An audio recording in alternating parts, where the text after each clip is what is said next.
Or what do you think? Is it maybe a bit of a worry from the panel that having a CK and a Tinker can be greedy, or do you sort of agree with Fog? Having the AA, you're going to be able to find kills anyway. You can still be very active on the CK because of the draft. Yeah, I think the draft allows a lot of aggression. CK was, I think, if you go back when it was kind of picked, but it was picked a lot in these aggro trial lanes, and that's where he looks to be postured to go this game with Rubik and AA. That's like one of the scariest trial lanes imaginable. Yeah. Chilling touch on 3 heroes, you lift them back, you pull them back with the reality rift, you'll kill anyone. No one can actually lane against that lane. And that's where it's very hard for Infamous to deal with it. They've got to focus on the other 2 lanes and try and make sure that that lane is hopefully not feeding too much, while 2 other lanes go at least acceptably well. Yeah, we'll see who sort of draws the short straw on Infamous and gets sent up to that top lane. Yeah, it should be the Brew. Tiny started up top. It looks like he's going to swing bottom. I think the Brew is the hero you just want to sack. Just sit back, throw Drunken Haze at the Chaos Knight, hope he misses some last hits and try not to die. Looks like Disruptor will scout out the supports, which is good for Infamous. They now know the lanes pretty well. They can adjust, as they kind of already are with Brew headed top. This is the same as last game, where Infamous, despite maybe having slightly weaker lanes, we saw last game they kind of lost the lanes in terms of farm. They get the best possible lanes, which is important, because if they get those really bad lanes, then things can get really ugly for them. Now we'll see if, despite the way that Infamous have reacted, RRQ can still get the edge on that top with that 3-man terrifying combo. Yep. As we've been talking about. So the other lanes, the mid lane and the bottom lane matchup, any sort of heavy offset between these hero matchups? I think Razor and Tinker both kind of have ways to make the other miss last hits. It'll be pretty annoying for both of them. Bottom lane definitely going to be good for Tiny to farm against Dragon Knight, but unlike the Brew, Dragon Knight shouldn't be pressured too much or going down. And up top, they make the play. Straight up, is what we're talking about. This is the death zone for anyone that decides to head up here. Quick grab and a couple of punches with Chilling Touch. Any hero will die to these 3 heroes at this stage of the game. I don't know if there's a stronger tri lane in Dota. I'm like, who could you replace one of these 3 heroes of and have a stronger tri lane? I don't know. Not sure there is any other hero that you could put in there. It is brutal for this Brew. He dies once, though. It's one of those things where dying so that they use some spells and you get some creeps under. He TPs in, has creeps under the tower. That's fine. That's okay to die. There's going to be deaths up there, and it's all about getting at least some farm and levels as a Brew. Getting an okay timing on your level 6. Schofield looking towards him. Zephyr trying to see if he can close the gap for the telekinesis, but they didn't block the pull, which is pretty bad when you have a support who can pull. So Brew gets creeps at towers. Even if he's not getting those creeps, it's still something. So it guarantees some experience in farm for him. Bottom lane. Quick toss on to R7 as they start to play around with the DK. At the point of the Dragon Blood, he's pretty beefy. Shouldn't have too much of a worry of dying in this bottom lane at the moment, with the early levels at least. Bottom lane, they do get that grab. Look towards Schofield, Chilling Touch. Onto the 2 of them. Is it going to be enough? The final little miss actually keeping Schofield alive for a bit of time, but Russman's there with the cleanup. Comes in with the pull and the stun. Now they'll turn towards Stinger. Russman did blow the Rift and the bolt onto that Elder Titan, so he won't have it here for Stinger. So Stinger will be able to get himself out of there. But nonetheless, this is, again, another kill for this tri lane. Yep. Definitely looking good there. CS-wise, Razor and Tiny doing fine. This is what I talked about for Infamous. Don't worry about winning top, just focus on those other 2 lanes, which is where they are CSing and doing fine. I think Schofield on the CT just needs to keep trying to pull camps. Well, look at this wrap around here from Axel on the Disruptor. He's got the control to make sure that Pepita can build up the right click with the static. They can take the kill, and Zephyr has got to be careful there. 1 punch from Pepita with that stolen 87 damage, and he brought that Rubik down to half health. Yep. Is he going to get the glimpse back? No, he doesn't have glimpse yet. Could be in from Abby, but yeah. So, I think all in all, this is fine for Infamous. The CK's obviously been involved in 2 kills up top, but Brewmaster has actually gotten level 3 in a bit, so the fact he's getting something out of the lane is enough for them.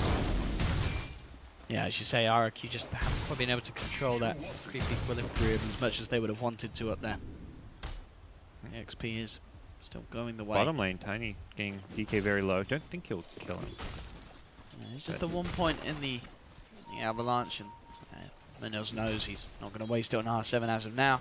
Just keeping the DK on his toes at least, so he can continue to get pretty much free farm. This Tiny down on this bottom lane, 23 for 5.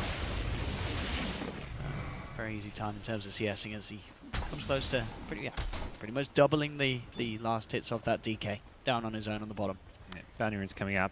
AT wanting to get some, but not going to be allowed. And I like what they've done where they're blocking the pull camp and then also not letting like this big camp stack up too much. Often as an ET, big part of your game is stacking neutral so that your Astro can give you huge amounts of movement speeds and bonus damage. If you deny that from Schofield, there's absolutely no chance of him impacting this top lane. I'm surprised he's actually up here. This has happened now for the second time, as you say. The sort of presence of the Elder Titan not getting a lot done. Stinger is going to try and find something in return, going for the chase down onto Atchel. He's looking for the Jukes, the Jars, that boosted speed from the Vortex helping him out. He even turns back into the face where he will still fall. He's buying time though for the rest of the team to punch into Stinger. Can they quite finish off the kill? They can't. Stinger will survive. Salve does get cancelled. But Stinger gets away with it. Sure, they lose the Elder Titan, but we are seeing the Brew start to hold his own in that top lane now. He's got the levels. He can punch back and take something away from the scary tri-lane of RRQ in return. Yep. Nicely done by Stinger to get the return kill. And again, I don't know about ET being up here. It feels like it is the death trap where he's not really achieving a lot. He's not harassing them, slowing down CK's farm. With the Disrupt drop there, they get, you know, they can maybe make something happen, but ultimately the two other lanes are going to be a lot easier for them to have an impact on. Up top, Disruptor, talking about him, he gets caught out on his own. The rest of the team are moving in. We'll see again if Stinger can find some sort of return kill. They're turning towards Atchel. They've got a lot of punch between these two, and good guy Schofield will let Stinger get the last touch on that. Yeah. So they get themselves another kill for this Brew. They are starting to sort of maintain some sort of control of this aggressive tri-lane from RRQ. As you can see overall, the net worth is pretty much even. Those early kills that RRQ were able to find with this tri-lane, it's all starting to just become not more than a distant memory. Yeah. They're starting to become one-for-ones. Like it was like 2-0. They got the two first uncontested. Since then, both the recent kills they've gotten in top have been traded for a support. So, you know, it's ET dies, oh, we kill a support. Brewmaster gets a solo kill. And then Disruptor dies, and then they kill the AA. So trading one-for-one is definitely not the outcome you're hoping for if you're RRQ up top. So they do try and go for the attempt again. Once again, though, Infamous, they do have the three of them sat there, ready to react to any sort of attempt that RRQ make with this tri-lane. Zephyr starting to head forward, see if he can grab on with the telekinesis. You got Schofield hiding in the trees. Stinger showing in lane. Zephyr is going to do a quick sweep of the sidelines, see what he can find out. He's got eyes onto Schofield. The bigger target would be that Brewmaster, but Zephyr goes for this grab onto the Elder Titan, just drag him back. Cold Feet doesn't even need his pick in as they will get the kill. The question is, can Infamous turn it once again? TP is coming in indeed. Minos is there. He's going to move forward. He's got his eyes on these ones. With DK tries to up to the fight. Does get brought back a little bit, but he's ready to get back in. RRQ. Can they find big kills out of this? They've already lost the CK. A Stinger now chasing down Zephyr. The DK trying to do his best to sort of peel Infamous off these squishy supports, but he just can't do it. The wraparound now is coming from Pepita as well. Everybody turning up to the top lane, and overall it's paying off big time for Infamous as they'll cut down the DK as well. This top lane well and truly under control now in favor of Infamous. Yeah, Infamous like, you guys want to play a fighting game against us? Like, please, we invented this style. As they show how much they love to clash and brawl early on. All cores in the top lane. Like the only hero not there was the Disruptor, who I think TP'd mid after dying at the start of that fight. So both the Tiny at bottom with his Invis rune comes in, Pepita just rotates through the river to get up there. They were willing to commit everything. Much like RRQ brought the Dragon Knight, but unfortunately they have not got a mid who can help out. The Razor comes in. Tinker is not a hero that wants to rotate. He wants to farm his travels. He's got the March of Machines build. He's not going to offer a whole lot in that lane. Yeah, no, even though the Disruptor did go down, as you say, there was still sort of that crucial time where he got the glimpse off onto the DK at least, so there was some sort of mere seconds of the fight where the DK really couldn't go to work in terms of right-clicking down bottom. Russman, he's been caught out, found out. The CK surrounded by three. Infamous now ready to roam around in response to wherever that CK will go in terms of looking for farm. This tiny Kataru is just massive. He's really far ahead of everyone in the game. That Blink Dagger, just a few hundred gold away. Very, very close. And there's a few squishies on the side of RRQ if he gets on top of the AA. I mean, even like the Tinker at this stage, very vulnerable to being jumped by that sort of burst combo. Natural being forced away from the tower. They are TPing down here. Russman coming in, of course, does not have the Phantasm. Did use it just before he went down in that last engagement. Has to be careful with that. As Infamous, they are more than ready to fight and dive in. They've got eyes on Tatchel. They'll glimpse him back into the clutches of Minos. They'll surround the AA, toss him back under the tower with the tree. They're just playing around with their food here as they'll finally devour the ice cream cone. Russman needs to be careful. He does not get found here. Should be fine if he doesn't poke too far out. I mean, he's obviously TP'd down into the situation, so there's a lot of time where it's just the CK hiding in the trees, Russman, and he's not able to achieve anything at all in terms of farm towards the mid. They've got it. Schofield has the setup. Peter's able to walk in with the plasma field damage. It doesn't matter about that missed chance from the laser with the right click. They'll get the kill. Russman trying to find some response. Looks towards Schofield. Does find the stun on the sidelines though. These supports, they're trying to rotate into help, but I mean the Rubik just walked straight underneath the eye of the Stormer. Peter right clicks him down. Actual's going in onto this disruptor, but there's too many heroes on the side of Infamous. Peter, he's just chasing down these supports, saying, guys, look at me, I'm here, I'm beating down upon you. He just picks up an easy triple kill. 12-7, 3k lead for the side, up top. Immediately as that Elder Dragon form wears off, there's the blink reveal of Minos. He'll jump in. Quick Dragon Tail from R7 trying to hold back the Tiny as he looks to retrieve, but the slows there from the clap. They surround the DK, Schofield, Stinger, and Minos. And a quick toss. Would have been a bit of a risky one there if he ended up getting denied by the neutrals, but the toss and such was enough damage. I think the tower's having some fun with this. He's tossing people away. Yeah. He's feeling good about his team and their performance. And another sleep. Schofield, he's got the setup for Pepita to close in. Yabby, he's caught out. Nice Razor. Now 7-0-1. Both cores of Infamous massively at the top. The glimpses there onto Zephyr. This is looking to go a bit of a similar way to game one, where at the lanes it's sort of kind of chill. You know, RRQ, they're getting something done, yeah. but BAM sort of past the 5 minute or so mark. Infamous, they turn up to the fights and they seemingly take and win every single one of them. Infamous are way better at getting their cores involved, and that's the real difference here. It's like, yeah, early game lane, RRQ, good at their supports are very kind of, I think their supports are playing well. Like, they secure the lanes pretty well, give RRQ a decent kind of laning setup and a kind of CS advantage in some ways, but Infamous are way better at that, 10-minute mark, like you were saying, where, cores start rotating. They TP in the Tiny, they rotate the Razor, and meanwhile RRQ's cores, it just feels like their rotations don't quite match up. Top, RRQ have got to be careful. Yabby's come out, they've got the vision. All the sleeps there in time before he can TP. Yabby gone again. Zephyr will be fortunate in the attempt with his TP out, but this is another time that the Tinker's getting knocked off the map. And I mean, it's sort of just a very good sort of overall statement of this game is the fact that that Brew that had that trial lane against him, he's now ahead of the Tinker in net worth. Yeah. Good news, Tinker didn't lose money when he died. He had bought his boots to travel. True. He's got his spots. But in bad news, he's not farming. He's also giving away some gold. Everything coming up Infamous here, as they are looking like a very scary team when they get given these games where they can just team fight, brawl. They didn't match up well against EG because EG was just like, we're just going to sit back. You can kill us, but we're going to 5-man push down your towers. But RRQ kind of playing it into and allowing these pickoffs to constantly happen. Bottom lane. We'll see if Minos gets baited in on this. I say that because there is backup, but at the same time, Minos, he has got backup himself coming in. It would be a 3-for-2. The numbers favouring RRQ. Can they use this to their advantage? They go in with the Ice Class Phantasm as well. RRQ trying to pick off the Tiny, and they will be able to take it. They'll get one. They've already lost the Rubik in response though, and Pepita is looking for the favourable cleanup. Russman trying for the TP out, and he will escape successfully. So all things said and done, I mean, it was good, but now the rest of Infamous are coming in for RRQ, as things will look to turn once again for the worse as they lose the DK. He's out somehow. Didn't get spotted quite out there by Schofield, so he'll escape, but just as it looked like they were about to find a favourable trade, the rest of Infamous are there to back up their fallen comrades and secure another victory in team fights. And Pepita, he's just picking off supports on the sidelines. We'll finally find Achel as Achel once again just wanders into that Razor in the jungle. Yep. Feels very tough for RRQ.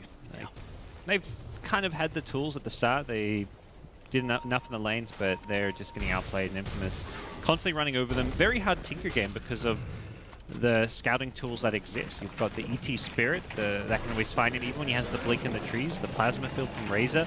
If you ever get vision of him, you're going to be able to glimpse him as well. So it feels like Infamous have plenty of tools to deal with a Tinker this game. So even if this Tinker starts getting some momentum, some farm, it's not going to be a problem that Infamous can't solve.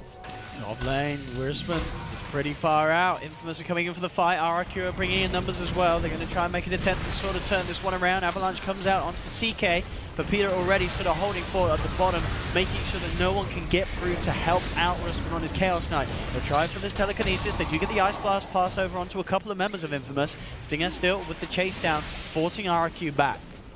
Infamous get themselves one kill. You know, Infamous, they're going to be hungry for more. There's the jump clap, toss back onto Angel, as the AA will fall once again. More kills into the pocket of Peter as his Razor 12-0-2. 12 kills at this 14-minute mark.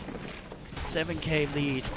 And overall 21-8 between the two teams. Infamous are, they're not messing around this morning. They are playing as a very, very tight unit. It's good Dota coming out from the Peruvian squad. And Katara going to find some more here. He's kind of in deep by himself. Oh, goes in for the quick jump on the... What's it matter? The Rubik, and he's gone. It kind of feels like he's playing like practice mode in a sense. Like even with these tossbacks, like he's using tossbacks to his teammates when he doesn't need to. If anything, he's doing tossbacks poorly, but like he shouldn't be tossing back. He should just be tossing them straight up as we saw the last fight. But it's like, oh, I'll just practice this for when we do need it. Because, yeah, Infamous are steamrolling. Oh, and mid lane, Schofield, he's got the splitter out onto Wursman. He's just going to try for the TP away. They have the damage to beat him down before he's out, though. For Peter now, beyond godlike on his race. 13-0, yeah, that's just happened. And what was it? 16 minutes in, he has the BKB complete, so now he can't really be touched at all by RRQ's lineup. Sure, there's a CK with Phantasm, but it's not enough. It really isn't at this stage. I think Infamous really actually looking good. It's kind of hard because their opening matches are BO1 against EG where they kind of get cheesed by like a Drow Visage, you know? And they actually look like they played alright, and the early game was pretty decent from them. So I think Infamous showing that they are maybe a contender at this tournament. Yeah. If they don't, go up against those cheese strats. So very promising stuff coming out from them here. And you sort of said maybe these are the sort of series that really sort of propel you to sort of having that confidence to continue to play in sort of the style that really sort of is complemented by your individual player skill. And a team and players that I would say are very confident space. If you have a player like Taro and he's feeling good and being cocky and getting away with it and getting results from it, that is perfect. That's when your team's going to win games, cause upsets and stuff. That's what we saw in the past with the Infamous at the Frankfurt Major that everyone remembers with Kataro. This is a guy that needs that confidence, needs that momentum. So a win like this moving forward is great for a team who likely is going to be going up if they win this up against Navi in the next match. Yeah, that should be quite a series. We'll see though, as this one of course not over. RRQ still with a little chance to swing this one around. They do have a Tinker. They can keep the game going, that is for sure. Yabi has nearly got that Blink Dagger complete. So really a lot of sort of pressure on Yabi to just keep this game going to a state where the CK Wursman can finally get those big items required, so that with the Phantasm he can sort of just jump into the fights and just one-shot down one of the heroes at least with the illusions, so they can sort of get the number advantage RRQ and have a chance in turning the team fights. They need this Blink on Dragon Knight as the main tool, and at that point you can try and satisfy. But Peter runs in with BKB, doesn't actually stop anything from as far as TP outs go. That's one thing that they are bit limited in. Disruptor and Tiny weren't there. The other three heroes need a stop. Minos is going in here onto the CK. Wursman will be glimpsed back into the Static Storm. He has got the backup though, and that one's a turn. They'll take down the Disruptor. Minos, he really wants to go back in and try and finish off the kill. He'll jump forward, get the toss onto the DK. They'll go for the Sleep Stomp. They'll surround him. Stinger, Schofield, Minos, and now with backup is Peter. He's ready to join in the party, add to his ever-growing kill total that he is tallying up this game. They will claim the DK. Not quite getting the CK though. That was certainly the kill that they would have hoped for, but RRQ at least able to buy space for Wursman to get out of there, continue working towards his Echo Saber. They're very good at like damage mitigation too. We've seen even last game where it's like, oh, you know, Infamous for a rare moment were split up and they had 3 top, 2 down in the enemy jungle, and those 2 heroes kind of got caught out, and they end up only losing a support and still find a core kill. So even in a scenario where it looks like RRQ have the advantage and have found a fight where Infamous is split up, it still doesn't go their way.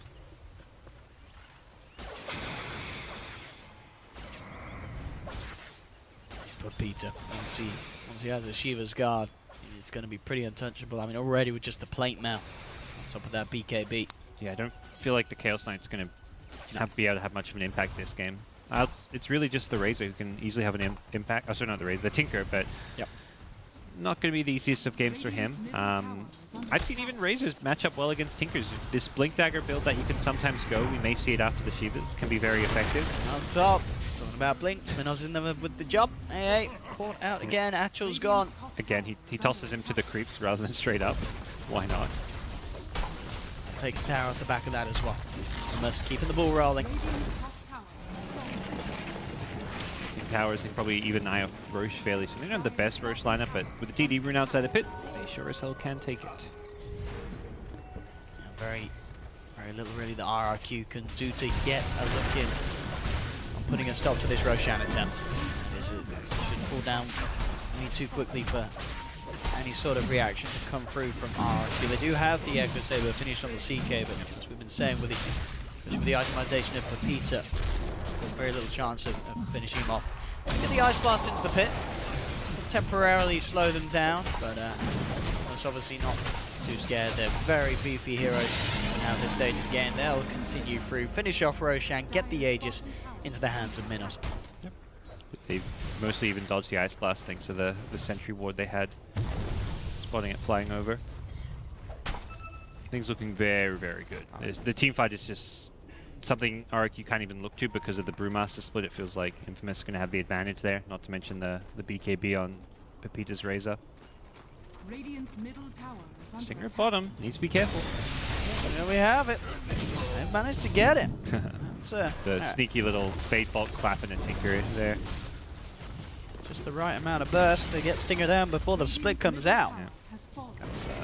Nice little play from the Rubik, but not going to change the state of the game too much. It's one of those things where if you're RRQ, you really need either a big team fight win or kills that turn into towers and objectives, which just doesn't seem like it's going to be the case. It will be the Radiance build from Brew too. It looked like that was, with the money he was saving up, that's what he wanted to get. Another good way to maybe deal with the Tinker, if you ever find him, you've got that Radiance burn. Makes it a lot harder to blink away. Good against the CK with the mischance, doing damage to all the illusions.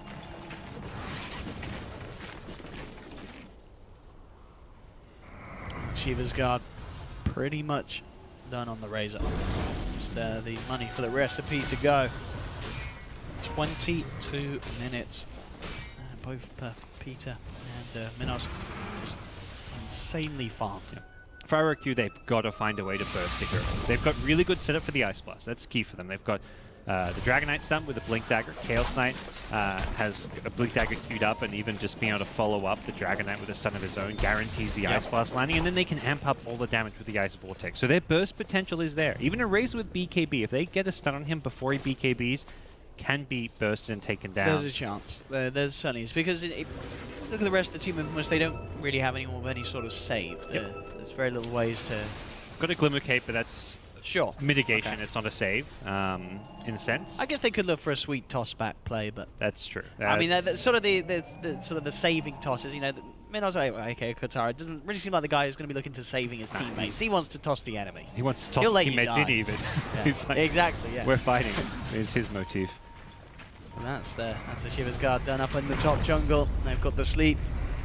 DK. See how they play around with him. They'll pop down the Earth, but a Static Storm as well as they'll hold him in place. Minos has already found the Rubik on the back of it all, as the DK will fall to the 2 supports. Never a good feeling for a core DK. Yeah, 2 supports finding and killing you is.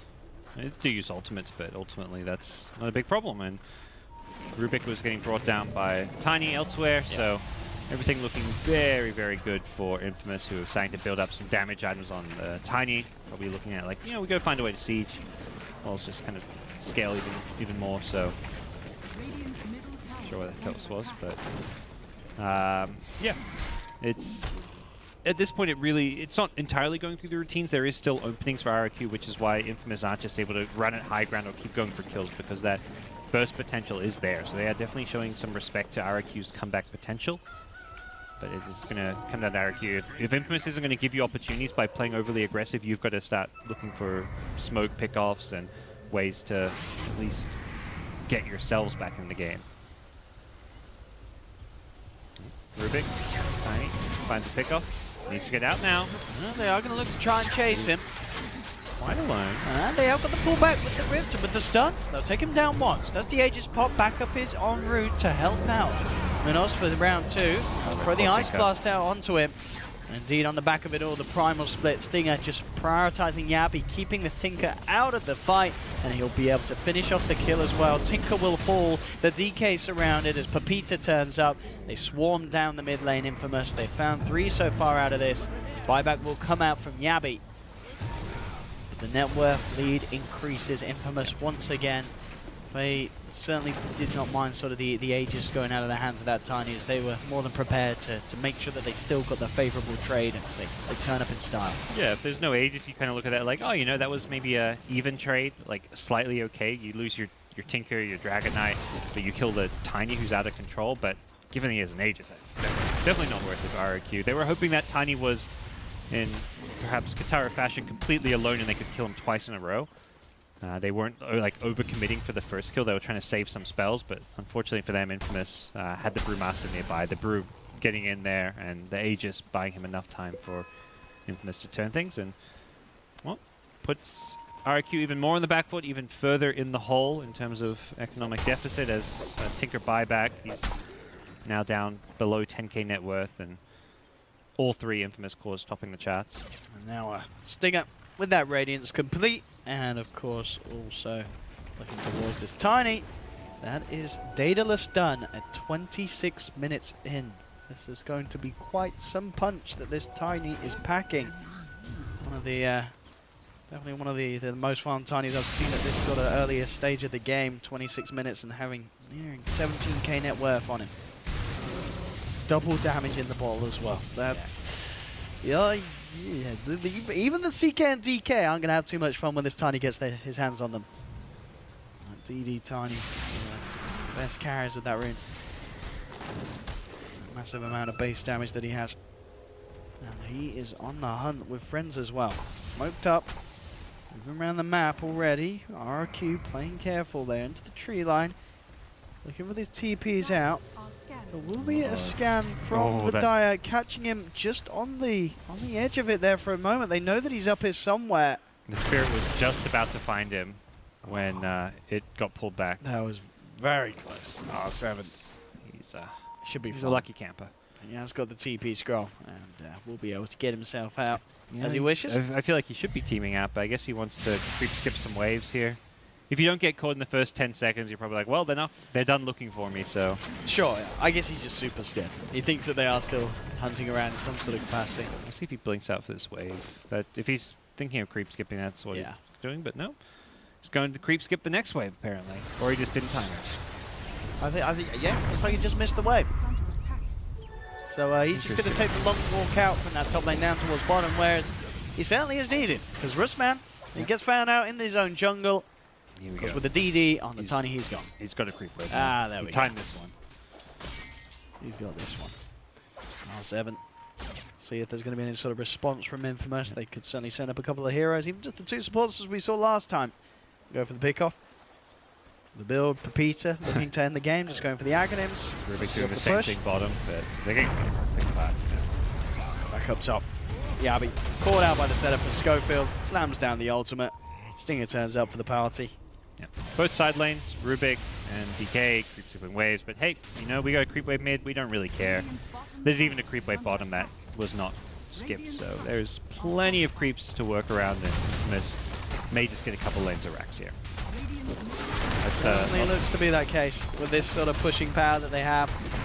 Even without the Aghanims as it stands, just with the punches of these two, sieging tier 3, and now looking towards that melee racks as well. And in fact, you know, he's hiding in the trees. Maybe seeing if he can get a cheeky jump in on anyone that dares come forward, but We'll turn his attention back towards objectives. Tier 3 melee racks going down on this bottom lane. The range racks as well in trouble, as RRQ can just not hold this back at all, especially when their Tinker is out of the game. Yeah, but dieback of sorts, since he has that increased respawn time, means that it's 2 lanes of racks going down. They're going to make it a bit of an attempt. Here we go. Coming in the combo. Ice Blast out as well, but the BKB's already there from Pepita. He has the static link straight on top of Rusman. Rusman's going to get taken down. They'll lose Achel as well on the AA. They're just falling in mass here, RRQ, as Infamous take them down one by one. A buyback comes out from the Rubik, but the middle melee racks are gone. Infamous, they do fall relatively low, but the Avalanche glimpse onto Yabi, catch him out. They'll surround the Tinker. Another classic Minos toss there coming through as he plays around with RRQ, and they'll get the final range racks here from this mid lane as well by the looks of it. They're beating down the Rubik through the stolen Primal Split, getting the effective team wipe. As GG will be called. RRQ tap out. Infamous take the 2-0. An incredibly convincing showing from them there in this matchup, this best of 3 against RRQ, where there was really no doubt about it at all today that Infamous definitely the